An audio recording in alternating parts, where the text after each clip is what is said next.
Publicitaire, nouveau président du PSG. Paris est une grande ville, donc elle a le droit à une grande équipe.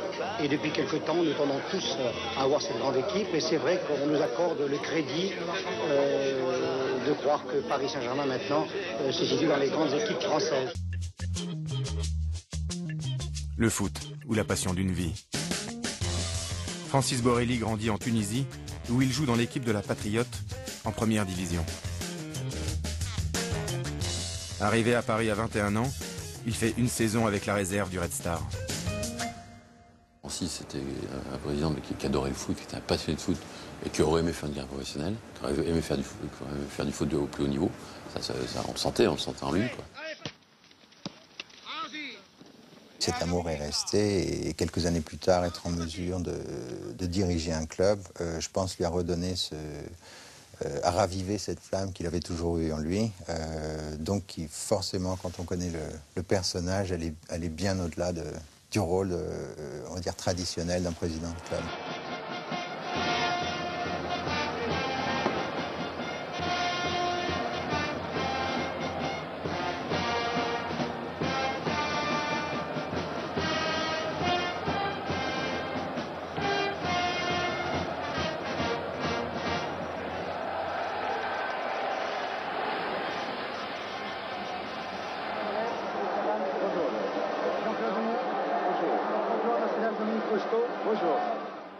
Il est 8h moins 4, je crois, donc dans 4 minutes, coup d'envoi de cette 65e finale de la Coupe de France.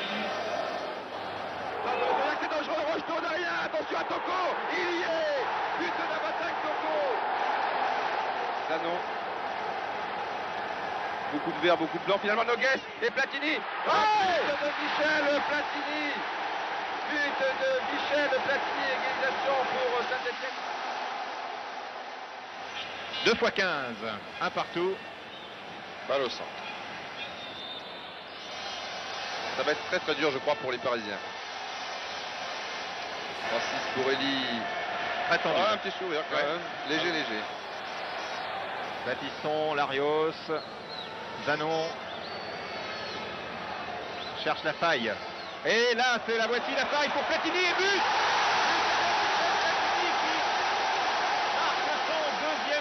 De la soirée. Corner attiré par Souriac, beaucoup de blanc, beaucoup de vert. Tête depuis l'orger, ça passe encore à côté. Les Verts ont maintenant l'affaire en main. Et sauf accident, ils devraient remporter leur 7e Coupe de France. 30 secondes. Michel Ngom, il a 3 Stéphanois devant lui, s'il en passe un, il y en aura encore 2 ensuite, alors ça va être très difficile et voilà, c'est préférable de jouer avec Souriac en soutien. Mais qui va s'enfermer là-bas, Souriac. À Rocheteau, et but, égalisation de Rocheteau. Égalisation de Dominique Rocheteau. Oh là là, extraordinaire, alors que... Oui, on jouait, le temps réglementaire était terminé, c'est important, depuis 15 secondes, et le président Borelli enjambe les grilles. Il court sur le terrain, il va se mettre à genoux, il embrasse la pelouse. La pelouse. C'est grandiose. Francis est déchaîné, ce sont maintenant les C'est pénaltys. fabuleux. Chapeau aux 22 joueurs qui nous ont vraiment permis de passer une soirée exceptionnelle. On revient de loin, quoi. Le match est fini, pratiquement, on égalise. Donc, pour nous, c'est fabuleux. D'un coup, tout a changé, tout a été renversé, et on se rend compte que le ballon est au fond, que papa a fait le fou sur la pelouse et qu'il y a 45 000 personnes qui sont en délire dans le stade. Ça a été un vrai coup du destin, peut-être un miracle, certains diront.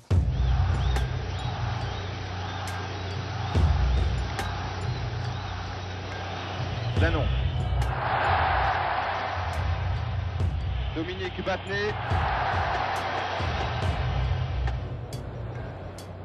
Dans le rond central, Francis Borelli prie. Et à chaque fois qu'un joueur parisien s'élance, on a l'impression que c'est le président qui tire.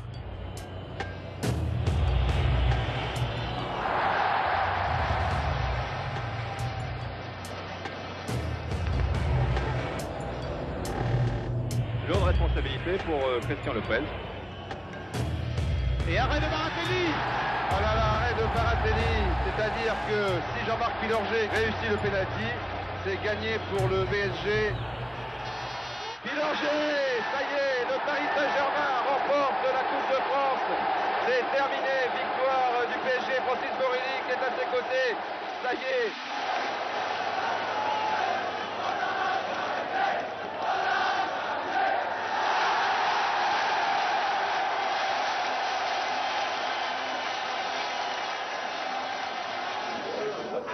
On ne voit pas les voies les plus faciles, mais on y arrive comme ça.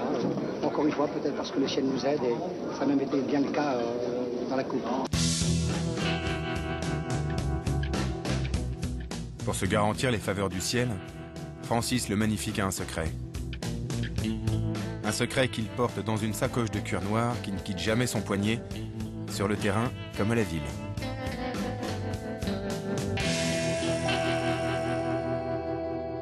Il avait sa petite pochette. Tout le monde voulait savoir ce qu'il y avait dans sa pochette. Et bon, moi, je ne lui ai jamais demandé, mais il avait toujours sa petite sacoche, sa petite pochette. Ouais. Personnellement, je ne sais pas ce qu'il y avait dans sa sacoche. Non, je n'ai jamais su. Dans ce petit sac, je me suis laissé dire qu'il y avait un objet tout à fait particulier, et que vous appelez le chimout. Pourriez nous montrer votre chimout? Alors, voilà. Le chimout du président Borelli. On ne le montre pas, il est là-dedans. Oui. Ça ne se montre parce que... Non mais, je peux me montrer à la caméra Oui, oui. qu'il y a un tout petit rien. Non, mais... Pour en avoir discuté justement en famille, on pensait que ça pouvait sans doute prendre la forme d'une petite pochette à l'intérieur de laquelle peut-être se trouvait une terre sacrée ou d'autres éléments de la terre originelle d'où vient papa. C'est un pouvoir un petit peu, si vous voulez, magique. Il y a un côté mystique qui intervient. Et c'est une espèce de talisman, si vous voulez. Oui, oui. Mais qu'il a la propriété, non pas de faire ou de porter le mal sur ceux qui seraient vos adversaires ou autres de ce type, mais au contraire d'être un paratonnerre contre le mal. Contre le malheur. Contre le malheur, contre un mauvais sort. Ouais. Autrement dit, vous êtes tout à fait épargné, abrité du malheur. Si on veut vous voler un trésor, il suffit de voler votre petit... Le mot n'est pas assez fort, c'est un véritable trésor par son côté magique, mystique un trésor, oui. Et mystérieux, bien sûr, puisque... J'ai de l'amour plein la tête, un cœur d'amitié. Je ne pense Sur le plateau de l'émission, Enrico Macias, fan de la première heure, chante Francis Borelli, ce mendiant de l'amour qui fait gagner le PSG. Écoutez-moi, on est tous sur cette terre des mendiants de l'amour. Qu'on soit pauvre milliardaire, on restera toujours les mêmes. Ces hommes extraordinaires, ces mendiants de l'amour. Moi j'ai besoin... Francis est magnifique et Paris est magique. Donnez, donnez, donnez, donnez, donnez-moi. Donnez, donnez, donnez, je vous le rends.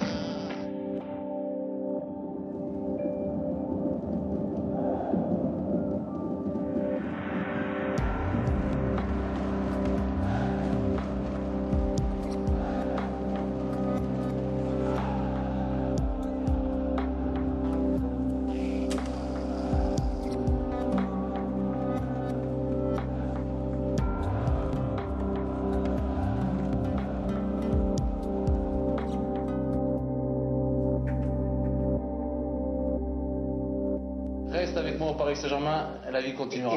Et le bonheur sera plus grand. Voilà. Allez, c'est un petit peu... Okay. Ça, c'est dur à faire. Et c'est bon, ça. Plus vous, c'est que vous voyez, on ne peut pas faire de la comédie. Si c'est du cœur, chaque fois que je le vois, je l'embrasse et je suis sincère. C'est mon fils. Il est Francis Borelli petit. Il deviendra Francis Borelli... Je suis resté petit. Quand il sera grand. Vous allez voir. J'étais comme lui.